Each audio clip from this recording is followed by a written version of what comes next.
सूर्यस्पर्धिकिरीडमूर्ध्वतिलकप्रोद्भासि फालान्तरं कारुण्याकुलनेत्रमात्रहसितोल्लासं सुनासापुटम्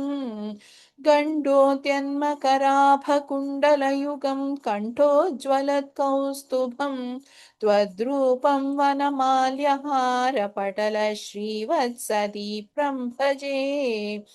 केयूराङ्कदकङ्कणोत्तममहारत्नाङ्गुलीयाङ्कित श्रीमद्बाहुचतुष्कसङ्गदगदा शङ्खारिपङ्केरुहाम्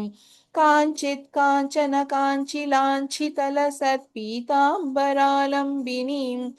आलम्बे विमलाम्बुजद्युतिपदामूर्तिं तवार्तिच्छिदम् यत्रैलोक्यमहीयसोऽपि महितं सम्मोहनं मोहनात् कान्तं कान्तिनिधानतोऽपि मधुरं माधुर्यधुर्यादपि सौन्दर्योत्तरतोऽपि सुन्दरतरं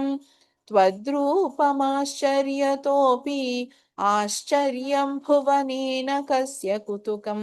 पुष्णाति विष्णो विभो तत्तादृङ्मधुरात्मकं तव वपुः सम्प्राप्य सम्पन्मयी सा देवी परमोत्सुका चिरतरं नास्ते स्वभक्तेष्वपि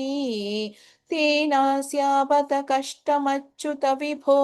त्वद्रूपमानोज्ञकप्रेमस्थैर्यमयाद चापलबलात् चापल्यवार्तोदभूत् लक्ष्मीस्तावकरामणीयकहृदैवेयं परेष्वस्थिरेति अस्मिन्नन्यदपि प्रमाणमधुना वक्ष्यामि लक्ष्मीपते ये त्वध्यानगुणानुकीर्तनरसा सक्ता हि भक्ता जनाः तेष्वेषा वसति स्थिरैव दयित प्रस्तावदत्तादरा एवं भूतमनोज्ञतानवसुधा निष्यन्दसन्दोहनं त्वद्रूपं परचिद्रसायनमयं चेतोहरं शृण्वतां सद्य प्रेरयते मतिं मदयते रोमाञ्चयत्यङ्गकं व्यासिञ्च्यत्यपि शीतबाष्पविसरैः आनन्दमूर्च्छोद्भवैः एवं भूततया हि भक्त्यभिहितो योगः स योगद्वयात्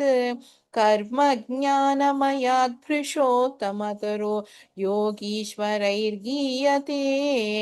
सौन्दर्यैकरसात्मके त्वयि खलु प्रेम प्रकर्षात्मिका भक्तिर्निश्रममेव विश्वपुरुषैः लभ्या रमावल्लभा निष्कामं नियतस्वधर्मचरणं यत्कर्मयोगाभिधम् तद्दूरेत्यफलं यदौपनिषदज्ञानोपलभ्यं पुनः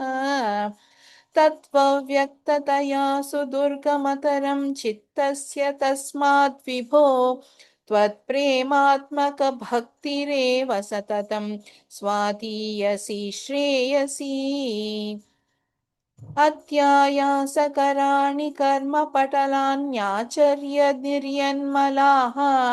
बोधे भक्तिपथेऽथवाप्युचितताम् आयान्ति किं तावता क्लिष्ट्वा तर्कपथे परं तव वपुः ब्रह्माख्यमन्ये पुनः चित्ताद्रत्वमृते विचिन्त्य बहुभिः सिद्ध्यन्ति जन्मान्तरैः त्वद्भक्तिस्तु कथारसामृतझरि निर्मज्जनेन स्वयं सिद्ध्यन्ति विमलप्रबोधपदवीमक्लेशतस्तन्वती सत्यसिद्धिकरी जयत्यै विभो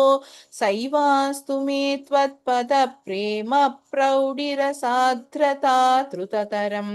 वातालयाधीश्वर